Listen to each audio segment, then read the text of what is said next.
So I decided I'm going to rewatch the entire Chris Chan Comprehensive History over again and give you all my thoughts on what I feel like the highlights of each episode are. Especially now since I know exactly what happens later on, I'll probably look at this in an entirely new light. Okay, let's get started. He had a son and daughter from a previous marriage, the relationships with whom were strained to say the least. Barbara was a secretary with Virginia Power.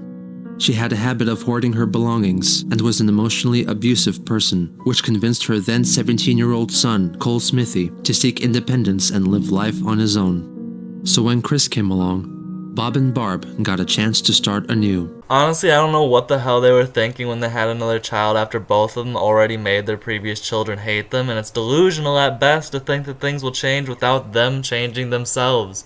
Anyway, let's go on to more foreshadowing of Chris's future events. His son to inherit and hold dearly his vast collection of music, movies, stamps, and art prints. He reminisced about the straight razor which he inherited from his grandfather, which he carelessly broke while using it as a screwdriver. Bob still held on to that broken razor his entire life because his grandfather wanted him to have it. Bob hoped that Chris would share his father's sentiment. I hope that you will not carelessly misuse, waste, or destroy the value of the many things I have collected for you. First, learn all about them, how to use them and enjoy them, their value, and how you can thoughtlessly waste their value. Then enjoy them as I have. For example, my very good stamp collection, or all the recorded popular music on cassette tape, VCR tapes, and records. My books on popular music, movies, entertainers, musical theater, ship models, my daylilies, gazebo, and dreams. This letter offers an insight into Bob's character, as he feared that all he had accomplished over the course of his life may be lost. You know, I honestly wonder if Bob was rolling in his grave to this because Chris Chan didn't honor those wishes of his. But then I think, well, technically that's not even the worst thing that he's done. This was also the year that the family got Patty Chandler, a Beagle Spitz mix, which they picked up as a pup from their Aunt Karina. Chris grew very attached to the dog, displaying a fondness and arguably a love rarely shown for anything or anyone else in his life. Looking back after seeing this, Patty was probably the only animal the Chandlers had that wasn't abused or neglected in some way. And it's probably because Bob was still alive and Barb had her wits about her, and I dearly, dearly wish that was the only animal they ever got, because what happens to their pets later on is nothing short of a horror show. To Nathaniel Green Elementary School. It was here where he allegedly had very distressing experiences. He asserts that the staff at the school didn't know how to handle autistic children and treated him cruelly. Chris contends that 5 members of staff abused him by pinning him down to the ground, holding his wrists and ankles, and audiotaping his cries. Furthermore, he claimed that the principal forced him to sit on his lap and said offensive things to him. But little Christopher resisted, and the advances never went further than that. The principal is also claimed to be gay, which Chris feels justifies his homophobia. I was abused by one. A homosexual principal at my elementary school slapped me on his lap, said some offensive things to me, and I felt uncomfortable. Even though Chris's accounts of the events could not be verified, it is also not unlikely that an event like this could have taken place. Though Chris never specified the reasoning behind their attacks, nor did he state whether him being restrained and being assaulted by the principal were separate or related events, it is possible that he may have been restrained and verbally abused as a form of disciplinary action, and even placed in a scream room, which was a fairly common school installation for dealing with autistic children up until the mid-1990s. Whatever events transpired, it forced Chris's parents to take him away from Nathaniel Green Elementary School. I think what happened at the school has got to be one of the key components that made Chris extremely homophobic and hateful towards gay people for a good period of his life. I mean, not only that, but I feel like this is one of the things that made Chris perpetually see himself as a victim, no matter what horrible deed he did. And scream rooms really aren't any different from solitary confinement either, and I also think that made Chris turn more and more towards living in his imagination to escape boredom and the reality he was in. So I think him going to the school probably had a huge and devastating impact on his psyche. Also forged a friendship with Natasha Turner, a girl a few years older than him. He lost romantic interest in her when he saw her smoking. They would often hang out together at the bus stop, He would sometimes give her money on behalf of his father for her friendship and attention. Chris would later realize that Natasha was, in a sense, a friend with benefits. She would stay with him and be friendly in exchange for a monetary reward from Bob. Bob knew that his son had little hope in forming true friendships otherwise. I'm baffled, and I don't understand how a person supposedly as intelligent as Bob saw it as a good idea to pay people to be his son's friends, instead of trying to teach him etiquette and communication skills so that it just happens naturally. I feel like that should be your number one responsibility to your child, is to teach them the social skills they need to thrive in this world and not grow up some sort of socially awkward outcast. Like, your kid is autistic. It's already hard enough as it is in that department. The Adventures of Sonic the Hedgehog, the cool new TV show, is on the air. In the fall of '93, Saga, the video game developer, held a Watch and Win sweepstakes contest in conjunction with their Adventures of Sonic the Hedgehog cartoon. The lucky winner would get a $1,000 shopping spree at KB Toys. And that winner was Chris. Christian is one of only about 100 winners nationally to receive $1,000 worth of Sega games and equipment. For his parents, it's just another example of how well he's doing. Christian is a high-functioning autistic child. This past fall, on his own initiative, he entered a contest based on a favorite cartoon character. I had to do was exactly watch Sonic the Hedgehog cartoon, and I'd listen to what Sonic says at the end of it, and write it down for a whole week, and then I had to mail it in, and I had to be drawn out of a hat, and I just won. It's things like these that has me sometimes wondering, what if JFK didn't get assassinated? What if we didn't land on the moon?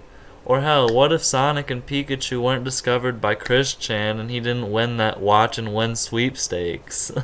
As a parting gift, Mrs. Sanford wrote a personal, touching, and prophetic letter to Chris. Well, it's been 3 years now at Providence, and it's all over. Where has the time gone to? The most important parting words I can leave you with, well, are to always remember this. You show people where your weak points are located. Then they will know how to push your button. If you never show them, they will never know. I hope you will have an enjoyable summer and come back to visit. Do your very best at Manchester, put your best foot forward, and treat others as you wish to be treated. Love, Mrs. Sanford. The Manchester in question happened to be Manchester High School, where, according to Christian, he spent the happiest years of his life. I often think there's no heroes in the Chris Chan saga, but I completely forgot about Mrs. Sanford. It feels like she's one of the few people in the world who actually had good intentions and wished the best for Chris, and it's no wonder he remembers his school years fondly comparatively to the rest of his life, because even though people pretended to be nice to him, it was still probably the last time he felt any warmth from anybody at all for a very long time. I honestly just wish that he took her advice to heart about people pushing your buttons, and if you never show them, they'll never know, because literally that's a majority of what Chris Chan's problems were for his entire life.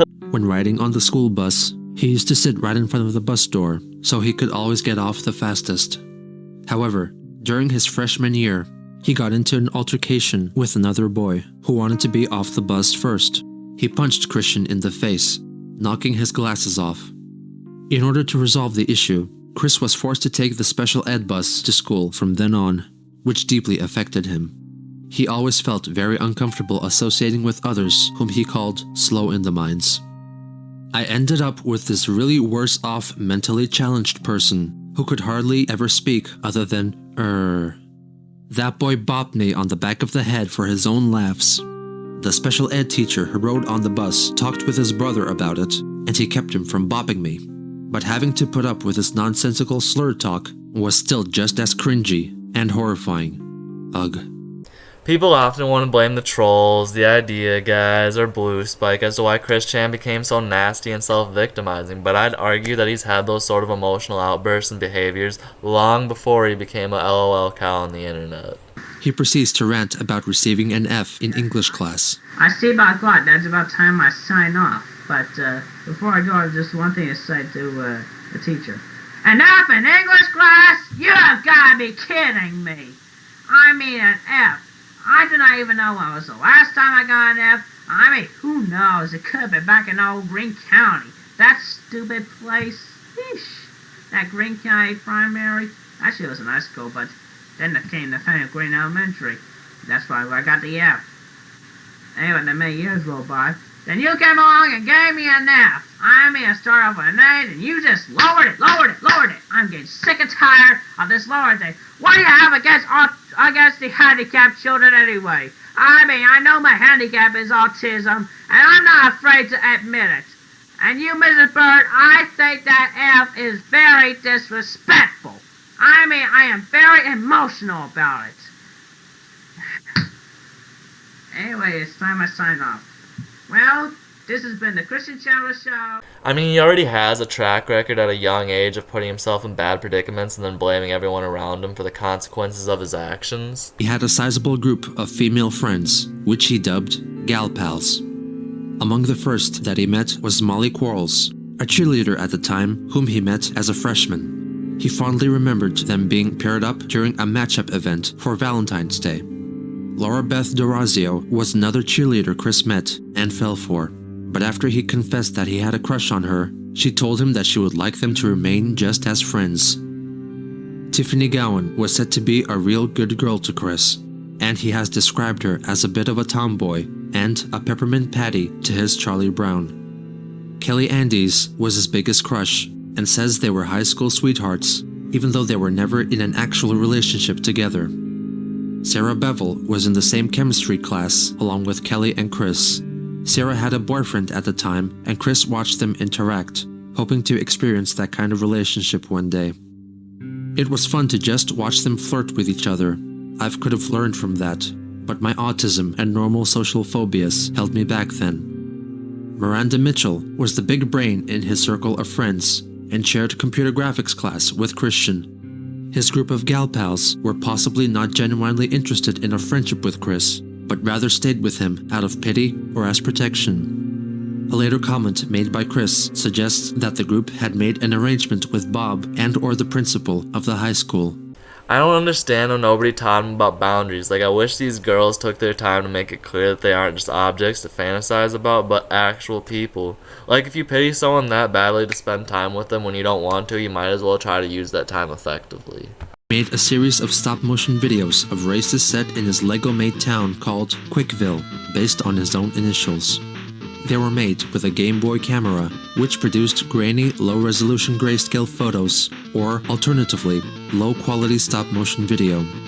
The awkward frame rate makes it difficult to discern what is actually going on, but it is important to note that all the racers are named either after pop culture characters that Christian idolized or people he knew in real life.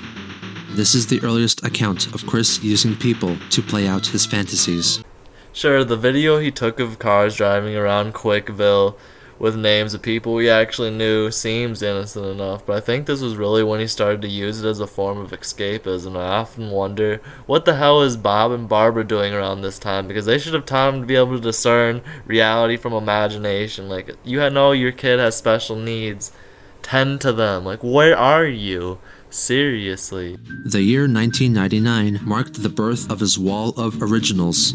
This was a designated portion of the wall which displayed Pokemon trading cards that Chris made himself. It featured original Pokemon such as a female Pikachu called Chikachu and Plotistic, a plant which is autistic. Chris himself also appeared several times. His fascination grew to a point that he would dress up as the Pokemon character Ash Ketchum out in public. After starting to watch the entire Christian series over again, I'm convinced that the trolls were what made Chris into who he was. It's almost like they brought him out of his shell and justified what he already believed and thought about the world, even if it wasn't necessarily true. Like, he's already making himself into Pokemon cards and creating fictional characters and acting like he's this reality's Ash Ketchum. The trolls convincing him it was all real wasn't really much of a reach to Chris because he already believed that anyways. My mother and I prepared for the party I was going to host that day. We hung balloons and streamers, and we laid refreshments on the table. At the door was 4 of my high school amigas, and one of them brought a friend. We ate pepperoni pizza and drank Pepsi. It was great. As Mother lit the candles, I was filling up with ecstasy. After I blew the candles, I was presented with a big jawbreaker from Kelly, an R.L. Stein novel from Sarah, a planer with stickers from Miranda, and a rabbit doll with jelly beans from Tiffany. We watched Good Burger and had fun. After they left, it was done. What did I wish for? I'm not telling. Even though he seemed pleased that his gal pals came to celebrate, he was never pictured together with them, preferring to sit alone. He is also photographed wearing a pair of jeans with a suspicious stain on his crotch.